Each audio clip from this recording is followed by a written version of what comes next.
প্রচণ্ড বদরাগী, বস বদমেজাজি, অফিসের বস একগুঁয়ে নাছোড়বান্দা, একেবারে জীবন অতিষ্ঠ করে তুলছে। আপনার সঙ্গে নিশ্চয়ই এরকম হয়। আপনি কেন, বসকে পছন্দ করে এমন মানুষ খুব কম পাওয়া যায়। বস মানেই যেন একটা অন্য প্রজাতি, তাই না? মনে হয় তো এরকম। তো কি করবেন আপনি বসকে নিয়ে? চাকরিটা আপনার জরুরি, চাকরি তো আপনাকে করতেই হবে। আর যদি চাকরি করতে হয় তাহলে আপনার একজন বস থাকবে, আর সেই বস মেজাজ হারালে তখন মনে হবে কি করা যায় এই বসকে নিয়ে। সত্যিই তো, কি করবেন আপনি বসকে নিয়ে? এক কাজ করুন, বেচে দিন। হ্যাঁ, আরে আপনার একগুঁয়ে বদমেজাজি বসকে বেচে দিন। সম্ভব? আরে সম্ভব, সম্ভব। আমাদের দেশে না হলেও চীনে সম্ভব, বুঝলেন? কারণ চীনে একটা অদ্ভুত কনসেপ্ট তৈরি হয়েছে। এই যেমন আমাদের দেশেও রয়েছে যে আপনি পুরনো ব্যবহৃত জিনিসপত্র অনলাইনে বেচে দিতে পারেন। আপনার গাড়ি, আপনার ফ্ল্যাট, আপনার স্কুটার, চাইলে আপনি আপনার টুপি বা আপনার পুরনো ব্যাগও বেচতে পারেন। পারেন তো, অনলাইনে এরকম সংস্থা রয়েছে, জানেন তো? তো চীনে এইরকম ওয়েবসাইট অনেক রয়েছে যেখানে অনলাইনে আপনি আপনার পুরনো জিনিস বেচতে পারেন। তো সেখানে বদমেজাজি রাগী বস বেচে দিতে চাইছেন লোকজন। হ্যাঁ, একেবারে প্রোফাইল খুলে, যেমন ধরুন বসের বয়স কত, বসের নাম কি, বস কোথায় কাজ করেন, সেই বস কতটা বদমেজাজি, সেই বস কত খারাপ খারাপ ব্যবহার করেন কর্মচারীদের সঙ্গে, সেই সব কিছু লিখে ফিল আপ করে অনলাইনে আপলোড করে দিচ্ছেন। এবার আপনি বলবেন যে এই বস কিনবেটাকে। দেখুন, আপনি অনলাইনে যা যা পুরনো জিনিস বেচতে চান সেগুলো বেচার জন্য আপনি অনলাইনে দেন। এখন সবই কি আর বিক্রি হয়? তো ওই বস বিক্রি হচ্ছে কিনা তা আমি জানি না, কিন্তু এরকম একটা প্রবণতা দেখা যাচ্ছে চীনাদের মধ্যে যে চীনের বাসিন্দারা, তারা যখন এই বসকে পছন্দ হচ্ছে না, তারা সেই বস বদমেজাজি একগুঁয়ে বসকে তারা বেচে দিতে চাইছে, সেটাও অনলাইনের মাধ্যমে। এবং তাতে ক্রাইটেরিয়া আছে, এই বস বদমেজাজি, এই বদমেজাজি বস সবসময় খিটখিট খিটখিট করে, এই সব লিখে টিকে পাঠাচ্ছেন। আবার ধরুন কেউ লিখেছেন যে এই বস নিজে তো সময় মানেনি না, অন্যদের সময় নিয়ে বড় বেশি কথা বলেন, আর যখন ইনক্রিমেন্টের সময় হয় সেই সময় তিনি সবচেয়ে বেশি খুঁত ধরেন তার এমপ্লয়িদের। তো এই সব ক্রাইটেরিয়াগুলো লিখে বস বেচার প্ল্যান করছেন।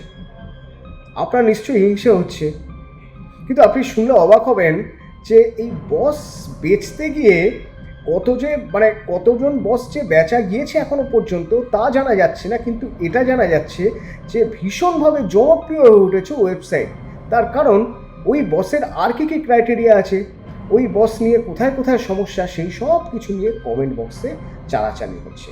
আবার কেউ কেউ জানতে চাইছেন বস কি সুন্দরী, বস কি হ্যান্ডসাম? তাহলে ভেবে দেখা যেতে পারে। হ্যাঁ, এটা ঠাট্টা হাসির বাইরেও আরও একটা দিক রয়েছে, একটা হাসির খোরাক হয়ে যাচ্ছে বিষয়টা। বিষয় নিয়ে সিরিয়াসলি হয়তো কেউ কেউ ভাবছেন, কেউ কেউ ভাবছেন না, কিন্তু এটার একটা অন্য দিক রয়েছে, যে দিকটা নিয়ে ভাবা জরুরি। আপনি ভেবে দেখুন, আপনার বস ভালো হতেই পারে, কিন্তু তারপরেও আপনার অফিস কলিগদের নিয়ে যখন আপনার কোনো আড্ডা হবে, পরনিন্দা পরচর্চার কোনো আড্ডা, সেখানে বস প্রসঙ্গ আসবেই।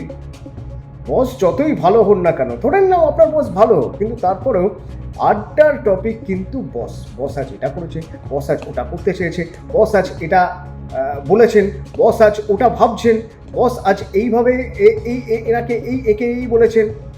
ঠিক কিনা বলুন? আর যদি বস খারাপ হন, তাহলে তো ওই অফিস কলিগরা যেখানেই বসবেন, সেটা কোনো পাব হতে পারে, সেটা কোনো রেস্তোরাঁ হতে পারে, সেটা ক্যান্টিন হতে পারে, বা নিছক কোনো পার্কে আড্ডা বা মুভি দেখতে গিয়েও ঘুরে ফিরে সেই বসের কথাই আসবে যে বস কী ভাবে কত লোককে নাজেহাল করে দিয়েছে। কেন করেন বলুন তো এগুলো? আসলে করে কোনো লাভ হয়? সেই তো পরের দিন সেই বসের মুখই দেখতে হবে, পরের দিন অফিসে যেতেই হবে, কারণ অফিসে যেতে আপনি বাধ্য, মাস গেলে আপনি মাইনে পান, সেই জন্যই তো অফিসে যান। তাহলে এগুলো কেন করেন? করেন একটাই কারণে, অন্তত এইগুলো করে আপনার স্ট্রেস বাস্ট হয়। আপনার ভিতরে যে জমে থাকা ক্ষোভ, হতাশা, না পাওয়া, এই সবগুলো যদি আপনি উগরে দিতে পারেন, তাহলে কিছুটা হলো একটা রিলিফ পান, একটু শান্তি পান। তো সেই শান্তি পাওয়ার জন্যই তো আপনি এই গসিপগুলো করেন, আপনারা করেন, সবাই করেন। অন্তত যারা কর্পোরেট ওয়ার্ল্ডে চাকরি করেন তারা তো সবচেয়ে বেশি বোঝেন। না হলেও প্রত্যেক চাকরিরই বস রয়েছে এবং বসের নামে ঘুরি ঘুরি অভিযোগ সব এমপ্লয়ীদেরই থাকে। তো তারা সেই সব অভিযোগ নিয়ে নিজেদের মধ্যে চর্চা করেন, খুব গালিগালাজ করেন। কেন করেন? কারণ ভিতরে যেগুলো চাপা রয়েছে, ক্ষোভ, হতাশা, মান, অভিমান, সেগুলো সব বেরিয়ে যাবে বলে। তো এটা যেমন একটা ভাব প্রকাশের জায়গা, আদান প্রদানের জায়গা, ঠিক সেইভাবেই চীনের বাসিন্দারা তারাও ওই অনলাইন অ্যাপটাকে বেছে নিয়েছেন তাদের ভাব প্রকাশের জায়গার জন্য। নিজেদের মধ্যে সব ক্ষোভ, অভিমান, দুঃখ, হতাশা, সেই সব কিছু বার করে দিচ্ছেন কিভাবে? না, বেচেই দিচ্ছেন বসকে। নিজের বসকে বেচতে চাইছেন যে ভাই এই বস ভালো না, কেউ নিয়ে নে। এই যে তিনি বেচার ইচ্ছে প্রকাশ করছেন, তার মধ্যে দিয়েই তার ভিতরের যত ক্ষোভ, রাগ, হতাশা, বসের প্রতি তার যে একটা অত্যন্ত খারাপ মানসিকতা, একটা মানে খুব তিক্ত অভিজ্ঞতা, সেই সব কিছু তিনি বার করে দিচ্ছেন। Stress bust. ভিতরের যে ভিতরে যেভাবে এতদিন ধরে যেগুলো জমে থাকে, যেগুলো অফিসে প্রতিনিয়ত কাজ করতে গিয়ে বুঝতে পারেন নিজে ক্লান্ত হয়ে পড়েন এগুলো নিয়ে ভাবতে ভাবতে, সেগুলো সব বার করে দিয়ে কিছুটা হলেও রিলিফ পাচ্ছেন, স্বস্তি পাচ্ছেন। আসলে বস তো বেচা যায় না, কিন্তু কি হয় না, এই যে আমার বস কতটা বাজে, কতটা বদমেজাজি, কতটা একগুঁয়ে, কতটা খারাপ ব্যবহার করেন, সেটা আরও 10 জনের সঙ্গে শেয়ার করে হয়তো কিছুটা ভালো থাকা যায়। তো আমাদের দেশেও হয়তো পরবর্তীতে এরকম কোনো অনলাইন সংস্থা আসবে যেখানে ওই পুরনো ব্যবহৃত জিনিসপত্রের মতো আপনি বসও বেচতে পারবেন।